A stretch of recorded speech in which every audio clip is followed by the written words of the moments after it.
Jangan lupa like dan subscribe untuk video informatif lainnya. Bismillahirrahmanirrahim. Assalamualaikum warahmatullahi wabarakatuh. Semoga kita selalu dalam lindungan Allah Subhanahu wa Ta'ala dan semoga Allah memberkahi setiap langkah kita. Selamat datang di Sejarawan Channel. Selamat datang di Sejarawan Channel, di mana kami mengajak Anda untuk menelusuri jejak sejarah penuh kebijaksanaan dari masa lalu yang membentuk identitas kita hari ini. Pada kesempatan kali ini, kita akan menyelami kisah salah satu tokoh paling legendaris dari Tanah Sunda, yaitu Prabu Siliwangi dan silsilah keluarganya.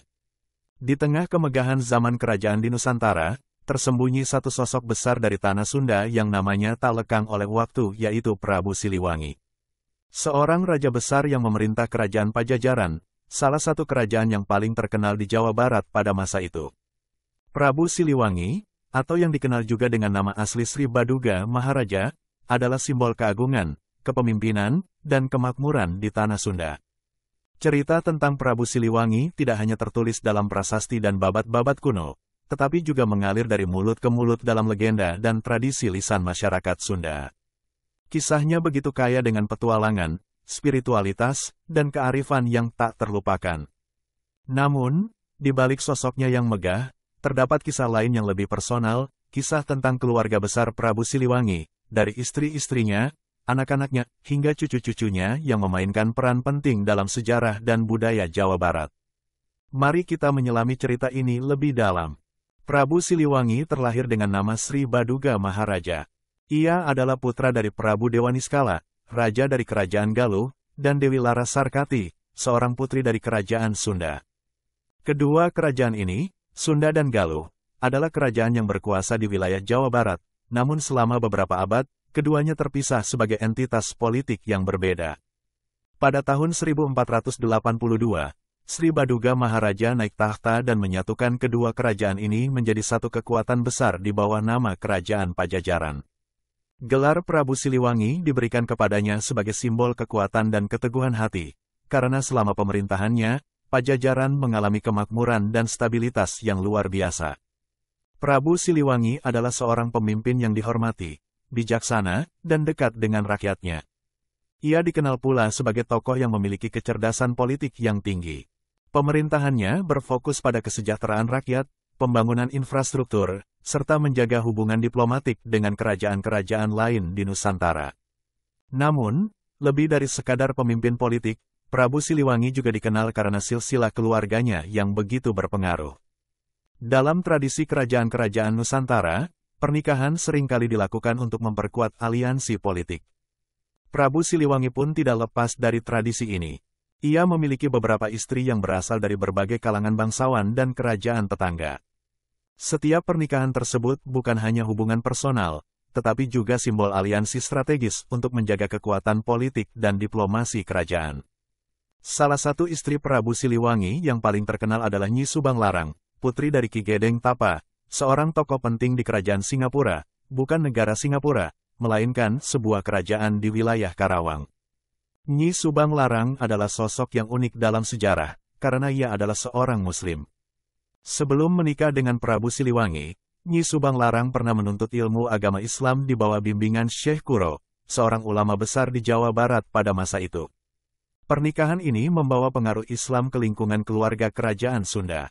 Dari pernikahan ini, Prabu Siliwangi dan Nyi Subang Larang dikaruniai 3 orang anak yang kelak akan memainkan peran penting dalam sejarah Nusantara, terutama dalam penyebaran agama Islam. Mereka adalah Raden Walang Sungsang, yang kemudian dikenal sebagai Pangeran Cakrabuana, Nyai Rara Santang, dan Raden Kian Santang atau Pangeran Sangara atau disebut juga Syekh Sunan Rohmat Suci. Istri kedua Prabu Siliwangi adalah Nyi Kentring Manik, yang berasal dari kalangan bangsawan Sunda. Ia diangkat menjadi permaisuri utama setelah Prabu Siliwangi naik tahta. Dari Nyi Kentring Manik, lahirlah seorang anak yang kelak menjadi pewaris tahta kerajaan Pajajaran, yaitu Surawisesa. Surawisesa dikenal sebagai raja yang menggantikan Prabu Siliwangi setelah masa pemerintahannya berakhir. Namun, masa pemerintahan Surawisesa tidak semakmur dan sekuat masa ayahnya, karena tekanan dari kerajaan-kerajaan Islam di sekitarnya, terutama dari Kesultanan Cirebon dan Demak, yang semakin menguat pada abad ke-16. Prabu Siliwangi juga memiliki istri lain yang berasal dari wilayah Galuh, yaitu Nyi Mas Patuakan. Meskipun tidak banyak catatan yang menyebutkan peran besar Nyi Mas Patuakan dalam pemerintahan, pernikahan ini penting dalam memperkuat hubungan antara Sunda dan Galuh, dua wilayah yang sebelumnya terpisah sebelum disatukan oleh Prabu Siliwangi. Anak-anak Prabu Siliwangi tumbuh dengan berbagai latar belakang dan pengaruh yang berbeda. Sebagai pewaris langsung dari seorang raja besar, mereka masing-masing membawa pengaruh tersendiri dalam pembentukan sejarah di Jawa Barat dan sekitarnya. Dari pernikahan politik hingga misi agama, anak-anak Prabu Siliwangi mencerminkan dinamika sosial dan politik yang kompleks di masa itu, terutama pada masa transisi antara kepercayaan Hindu-Buddha yang dianut sebagian besar masyarakat Sunda dengan masuknya agama Islam. Mari kita melihat lebih dalam pada perjalanan masing-masing anak Prabu Siliwangi. Raden Walangsungsang, atau yang kemudian dikenal sebagai Pangeran Cakrabuana, adalah putra sulung dari Prabu Siliwangi dan Nyi Subang Larang. Sebagai anak pertama dari pasangan ini, Raden Walangsungsang tumbuh dalam pengaruh kuat dari kedua orang tuanya, ayahnya sebagai Raja Besar Kerajaan Pajajaran, dan ibunya sebagai seorang penganut agama Islam. Dari ibu, Raden Walangsungsang mempelajari ajaran-ajaran Islam, meskipun ia dibesarkan di lingkungan kerajaan yang masih dipengaruhi oleh agama Hindu-Buddha. Masa muda Raden Walangsungsang ditandai dengan gejolak batin. Meskipun lahir sebagai putra mahkota kerajaan Pajajaran, ia merasakan perbedaan dalam dirinya. Setelah menuntut ilmu agama Islam di pesantren yang diasuh oleh Syekh Kuro di daerah Karawang, ia mulai mempertanyakan nilai-nilai tradisional yang dianut oleh keluarga kerajaan. Di satu sisi, ia adalah pewaris kerajaan Sunda yang besar, tetapi di sisi lain, ia juga merasakan panggilan spiritual untuk menyebarkan Islam. Raden Walangsungsang memutuskan untuk meninggalkan istana Pajajaran demi mencari jalan hidup yang lebih sesuai dengan nilai-nilai spiritual yang ia anut. Keputusan ini adalah keputusan yang berani, mengingat posisinya sebagai calon pewaris tahta. Namun, Raden Walangsungsang memilih untuk menanggalkan segala kemewahan duniawi dan mendirikan pusat kekuasaan baru di pesisir utara Jawa Barat, sebuah wilayah yang saat itu masih belum berkembang pesat. Sekitar tahun 1445, Raden Walangsungsang mendirikan Kesultanan Cirebon di daerah pesisir. Awalnya, wilayah Cirebon hanyalah sebuah desa nelayan kecil yang dikenal dengan nama Muara Jati. Namun, di bawah kepemimpinan Raden Walangsungsang, Cirebon tumbuh menjadi kota pelabuhan yang berkembang pesat, baik sebagai pusat perdagangan maupun sebagai pusat penyebaran Islam. Sebagai pemimpin baru di Cirebon, Raden Walangsungsang dikenal dengan gelar Pangeran Cakrabuana. Di bawah kepemimpinannya, Cirebon tidak hanya menjadi kerajaan yang penting secara politik, tetapi juga menjadi pusat spiritual di mana ajaran Islam mulai menyebar dengan lebih luas di kalangan masyarakat pesisir utara Jawa Barat. Pangeran Cakrabuana juga membangun hubungan erat dengan Kesultanan Demak, yang saat itu dipimpin oleh Raden Fatah. Hubungan ini memperkuat posisi Cirebon sebagai salah satu kerajaan Islam di Jawa Barat. Dengan bantuan Kesultanan Demak, Pangeran Cakrabuana berhasil memperluas pengaruh Cirebon hingga ke pedalaman Sunda. Salah satu pencapaian terbesarnya adalah membangun sebuah keraton atau istana baru yang dikenal sebagai Keraton Pakungwati. Keraton ini menjadi simbol kekuasaan baru yang berakar pada ajaran Islam, berbeda dengan istana Pajajaran yang tetap mempertahankan kepercayaan Hindu-Buddha. Setelah berhasil mendirikan Kesultanan Cirebon dan memperkuat fondasi kekuasaannya, Pangeran Cakrabuana memutuskan untuk mundur dari posisi pemimpin politik. Ia menyerahkan tahta Kesultanan Cirebon kepada keponakannya, Sunan Gunung Jati, putra dari adiknya, Nyai Rara Santang. Penyerahan ini bukanlah penurunan kekuasaan, melainkan bagian dari rencana yang lebih besar untuk memperkuat penyebaran Islam di wilayah Jawa Barat. Setelah mundur dari pemerintahan, Pangeran Cakrabuana tetap menjadi figur penting dalam sejarah Cirebon dan dikenang sebagai pendiri kerajaan yang menjadi pusat Islam di Jawa Barat. Nyai Rara Santang adalah putri kedua Prabu Siliwangi dan Nyi Subang Larang.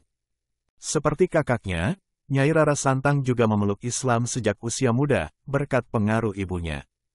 Peran Nyai Rara Santang dalam sejarah tidak kalah penting dibandingkan kakaknya, Raden Walangsungsang, terutama karena perannya sebagai ibu dari salah satu tokoh besar dalam sejarah penyebaran Islam di Jawa, yaitu Sunan Gunung Jati.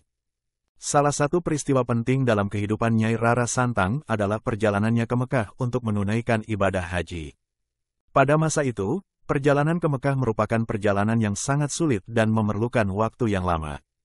Namun, Nyai Rara Santang dan saudaranya, Raden Walang Sungsang, berhasil menunaikan ibadah haji dengan bantuan para ulama setempat.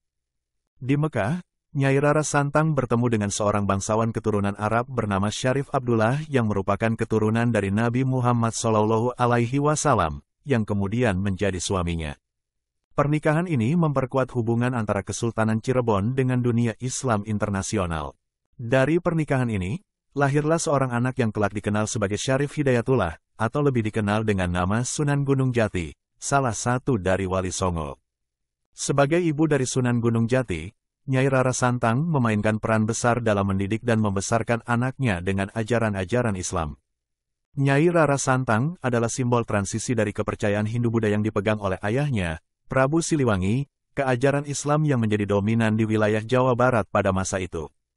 Melalui pernikahan dan keturunannya, Nyai Rara Santang berhasil membawa perubahan besar dalam dinamika politik dan spiritual di Nusantara, terutama di wilayah Sunda. Kian Santang, atau yang dikenal juga sebagai Pangeran Sangara, adalah anak ketiga Prabu Siliwangi dengan Nyi Subang Larang. Kian Santang memiliki peran yang lebih legendaris dalam cerita rakyat Sunda dibandingkan peran historisnya. Kisahnya seringkali dikaitkan dengan kemampuan supranatural dan petualangan yang melampaui batas-batas dunia manusia. Dalam banyak cerita rakyat Sunda, Kian Santang digambarkan sebagai seorang pendekar yang memiliki kekuatan luar biasa. Ia seringkali diceritakan melakukan perjalanan spiritual dan petualangan ke berbagai wilayah Nusantara, untuk menantang para pendekar lain dan mencari makna sejati dari kekuatan yang ia miliki. Salah satu legenda yang paling terkenal tentang Kian Santang adalah perjalanannya ke Tanah Arab, di mana ia bertemu dengan Sayyidina Ali, salah satu sahabat Nabi Muhammad. Dalam legenda ini, Kian Santang berusaha menantang Sayyidina Ali dalam duel, tetapi akhirnya kalah dan memutuskan untuk memeluk Islam setelah menyadari kebesaran Islam. Meskipun Kian Santang tidak memiliki peran politik sebesar kakak-kakaknya, terutama Raden Walang Sungsang dan Nyai Rara Santang, kisahnya tetap hidup dalam budaya Sunda. Kisah-kisah tentang Kian Santang seringkali disampaikan dalam bentuk pantun atau cerita lisan yang diwariskan dari generasi ke generasi, membuatnya menjadi tokoh legendaris yang dihormati. Selain itu, dalam beberapa cerita rakyat, Kian Santang juga dikaitkan dengan pendirian beberapa pusaka atau benda-benda keramat yang dipercaya memiliki kekuatan spiritual. Warisan spiritual dan legenda Kian Santang menjadikannya tokoh yang penting dalam mitologi Sunda, meskipun catatan sejarah mengenai dirinya tidak sebanyak kakaknya. Surawisesa adalah salah satu anak Prabu Siliwangi yang mengikuti jejak ayahnya dalam memimpin kerajaan Pajajaran. Surawisesa dikenal sebagai raja yang berusaha keras mempertahankan Pajajaran di tengah gempuran kerajaan-kerajaan Islam di pesisir utara Jawa.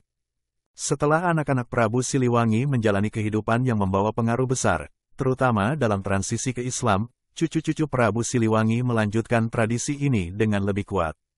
Mereka mengambil peran penting dalam membangun kerajaan-kerajaan Islam yang besar di Tanah Jawa dan menjadi tokoh sentral dalam sejarah Nusantara. Dari Sunan Gunung Jati hingga Sultan Hasanuddin dari Banten, keturunan Prabu Siliwangi dari generasi ini mengukir sejarah melalui kepemimpinan politik dan spiritual yang luar biasa. Berikut adalah rincian tentang cucu-cucu Prabu Siliwangi, yang menjadi bagian dari sejarah besar Islam dan kekuatan di Nusantara. Sunan Gunung Jati, atau yang dikenal dengan nama lahir Syarif Hidayatullah, adalah cucu dari Prabu Siliwangi yang lahir dari Nyai Rara Santang dan Syarif Abdullah, bangsawan dari Arab dan merupakan keturunan dari Nabi Muhammad SAW. Sunan Gunung Jati adalah salah satu tokoh paling penting dalam sejarah Jawa Barat dan salah satu dari Wali Songo yang berperan besar dalam penyebaran Islam di Jawa. Sunan Gunung Jati lahir sekitar tahun 1448 di Cirebon, Jawa Barat. Sejak kecil, ia dididik dalam lingkungan yang sangat Islami, berbeda dengan lingkungan Hindu-Buddha yang mengelilingi keluarganya dari pihak kakeknya, Prabu Siliwangi. Ayahnya, Syarif Abdullah, adalah seorang bangsawan dan ulama dari Arab yang berperan besar dalam memberikan pendidikan agama kepada Sunan Gunung Jati. Saat beranjak dewasa, Sunan Gunung Jati pergi ke Mekah untuk menunaikan ibadah haji, mengikuti jejak ibunya. Di sana, ia belajar lebih dalam mengenai ajaran Islam, termasuk hukum-hukum Islam dan bahasa Arab. Ia juga mendapat banyak ilmu dari ulama-ulama besar yang ada di Timur Tengah saat itu, yang kelak akan membentuk cara pandangnya tentang pemerintahan dan kehidupan masyarakat.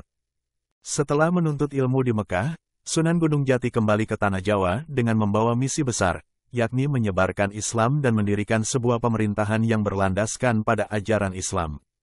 Sekitar tahun 1479, ia menggantikan kekuasaan pamannya, Pangeran Cakrabuana, Raden Walang Sungsang, dan menjadi penguasa Kesultanan Cirebon. Di bawah kepemimpinannya, Kesultanan Cirebon berkembang pesat, baik sebagai pusat perdagangan maupun sebagai pusat penyebaran Islam di Jawa Barat. Sunan Gunung Jati tidak hanya seorang pemimpin politik, tetapi juga seorang ulama besar yang dihormati. Ia mengajarkan ajaran-ajaran Islam kepada masyarakat melalui pendekatan yang damai dan akulturatif, menggabungkan nilai-nilai lokal dengan ajaran Islam. Salah satu langkah strategis yang dilakukan Sunan Gunung Jati adalah menjalin aliansi politik dengan Kesultanan Demak, yang saat itu menjadi kekuatan Islam terbesar di Jawa. Hubungan ini memperkuat posisi Cirebon dalam menghadapi ancaman dari kerajaan Pajajaran dan juga dari kekuatan kolonial Eropa yang mulai masuk ke Nusantara. Sunan Gunung Jati juga memainkan peran dalam penaklukan Banten, yang sebelumnya dikuasai oleh Pajajaran. Setelah berhasil menguasai Banten, Sunan Gunung Jati menyerahkan wilayah tersebut kepada putranya, Maulana Hasanuddin, yang kelak menjadi Sultan Hasanuddin dari Banten. Sebagai salah satu dari Wali Songo, Sunan Gunung Jati juga berperan besar dalam penyebaran Islam di luar wilayah kekuasaannya. Bersama dengan para wali lainnya, seperti Sunan Kalijaga dan Sunan Bonang, ia menyebarkan ajaran Islam melalui dakwah, pendidikan, dan pendekatan budaya yang dekat dengan masyarakat Jawa. Nama Sunan Gunung Jati hingga kini masih dihormati sebagai salah satu tokoh besar dalam penyebaran Islam di Nusantara. Kesultanan Cirebon yang ia pimpin tetap bertahan sebagai pusat kebudayaan dan agama hingga saat ini. Maulana Hasanuddin adalah putra dari Sunan Gunung Jati dan cucu Prabu Siliwangi yang memimpin pendirian dan perkembangan Kesultanan Banten. Maulana Hasanuddin dikenal sebagai penguasa pertama Banten yang menjadikan kerajaan ini sebagai salah satu pusat kekuatan Islam dan perdagangan di Jawa bagian barat. Maulana Hasanuddin lahir di Cirebon dan tumbuh dalam lingkungan yang sangat Islami. Seperti ayahnya, Sunan Gunung Jati, ia dididik untuk menjadi seorang pemimpin yang tidak hanya menguasai urusan politik dan militer, tetapi juga mendalami ilmu agama. Ayahnya menanamkan nilai-nilai kepemimpinan berlandaskan Islam, yang kelak akan membentuk kepemimpinannya di Banten. Sekitar tahun 1526, Maulana Hasanuddin, atas perintah ayahnya, memimpin pasukan untuk menaklukkan wilayah Banten yang sebelumnya berada di bawah kekuasaan Pajajaran. Penaklukan ini merupakan bagian dari misi besar Sunan Gunung Jati untuk menyebarkan Islam di wilayah-wilayah yang sebelumnya masih berada di bawah pengaruh Hindu-Buddha. Setelah berhasil menaklukkan Banten, Maulana Hasanuddin mendirikan Kesultanan Banten dan menjadi Sultan pertama. Ia memusatkan kekuasaan di Pelabuhan Sunda Kelapa, yang kemudian dikenal sebagai pusat perdagangan yang sangat penting di Jawa Barat. Di bawah kepemimpinan Maulana Hasanuddin, Kesultanan Banten berkembang pesat sebagai pusat perdagangan dan penyebaran Islam, serta menjadi salah satu kekuatan politik utama di bagian barat Nusantara. Selain fokus pada perdagangan, Maulana Hasanuddin juga sangat berkomitmen untuk menyebarkan ajaran Islam. Ia mendirikan berbagai lembaga pendidikan Islam di Banten dan mendorong pembangunan masjid-masjid besar, yang tidak hanya berfungsi sebagai tempat ibadah tetapi juga sebagai pusat pembelajaran agama dan budaya Islam. Salah satu masjid terkenal yang didirikan pada masa pemerintahannya adalah Masjid Agung Banten, yang hingga kini masih menjadi salah satu simbol kejayaan Kesultanan Banten dan pusat spiritual di wilayah tersebut. Kesultanan Banten di bawah Maulana Hasanuddin juga menjalin hubungan yang kuat dengan Kesultanan Demak, yang pada masa itu merupakan kerajaan Islam terbesar di Jawa Tengah. Banten secara politis dan militer mendukung Demak dalam beberapa konflik, terutama dalam menghadapi ancaman dari kerajaan-kerajaan Hindu-Buddha seperti Kerajaan Pajajaran. Namun, hubungan antara Banten dan Pajajaran, kerajaan nenek moyangnya, justru berada dalam kondisi yang tegang. Dengan penaklukan Banten, pengaruh Pajajaran di wilayah Barat Jawa semakin melemah. Ini menjadi awal dari jatuhnya kerajaan Pajajaran, yang pada akhirnya runtuh beberapa dekade kemudian. Maulana Yusuf adalah putra dari Maulana Hasanuddin dan cucu Prabu Siliwangi. Sebagai penguasa kedua Kesultanan Banten, Maulana Yusuf dikenal sebagai sultan yang berhasil menaklukkan dan menghancurkan kerajaan Pajajaran, yang merupakan kerajaan nenek moyangnya dari pihak kakek Prabu Siliwangi. Maulana Yusuf naik tahta setelah kematian ayahnya, Maulana Hasanuddin, pada tahun 1570. Sebagai penguasa, ia melanjutkan kebijakan ayahnya untuk memperkuat Kesultanan Banten sebagai kekuatan besar di Jawa bagian barat. Namun, salah satu prestasi militernya yang paling terkenal adalah penghancuran kerajaan Pajajaran pada tahun 1579. Pajajaran, yang pada saat itu dipimpin oleh Prabu Ragamulya Surawisesa, berada dalam kondisi lemah setelah beberapa dekade mengalami tekanan dari kerajaan-kerajaan Islam di pesisir utara. Dengan dukungan pasukan militer yang kuat, Maulana Yusuf memimpin ekspedisi besar untuk menaklukkan Pakuan Pajajaran, ibu kota Pajajaran, yang terletak di wilayah yang kini dikenal sebagai Bogor. Penaklukan Pakuan Pajajaran oleh Maulana Yusuf menandai berakhirnya kekuasaan kerajaan Hindu-Buddha terbesar di Jawa Barat. Setelah penaklukan tersebut, banyak rakyat Pajajaran yang melarikan diri ke pegunungan atau memilih untuk memeluk Islam. Sebagian dari keluarga kerajaan dan bangsawan Pajajaran juga beralih memeluk Islam setelah kekalahan mereka. Dengan runtuhnya Pajajaran, wilayah Sunda secara de facto dikuasai oleh Kesultanan Banten, yang kemudian melanjutkan penyebaran Islam di wilayah-wilayah yang sebelumnya masih memegang kuat kepercayaan Hindu-Buddha. Maulana Yusuf dianggap sebagai salah satu pemimpin militer terbesar dalam sejarah Banten. Runtuhnya Pajajaran di bawah kepemimpinannya menjadi tonggak sejarah penting, di mana kekuasaan Hindu-Buddha di Jawa Barat digantikan oleh kekuatan Islam. Setelah keberhasilannya, Maulana Yusuf melanjutkan pembangunan dan pengembangan Kesultanan Banten sebagai pusat kebudayaan dan perdagangan yang semakin kuat. Namun, prestasinya yang paling dikenang adalah penghancuran Pajajaran, yang mengukuhkan Kesultanan Banten sebagai kekuatan dominan di wilayah Jawa Barat. Keturunan Prabu Siliwangi, baik melalui anak-anak maupun cucu-cucunya, memainkan peran yang sangat penting dalam membentuk sejarah Jawa Barat dan Nusantara secara keseluruhan. Dari Sunan Gunung Jati yang menyebarkan Islam di Cirebon hingga Maulana Hasanuddin dan Maulana Yusuf yang mendirikan dan memperkuat Kesultanan Banten, generasi ini membawa perubahan besar dalam peta politik, ekonomi, dan spiritual wilayah Sunda. Warisan mereka tidak hanya terlihat dalam perkembangan kerajaan-kerajaan Islam di Jawa Barat, tetapi juga dalam tradisi, budaya, dan keyakinan spiritual masyarakat Sunda hingga hari ini. Mereka menggabungkan nilai-nilai leluhur dari Prabu Siliwangi dengan ajaran Islam yang mereka anut, menciptakan warisan yang abadi dalam sejarah Nusantara. Terima kasih dan sampai jumpa di video selanjutnya di Sejarawan Channel.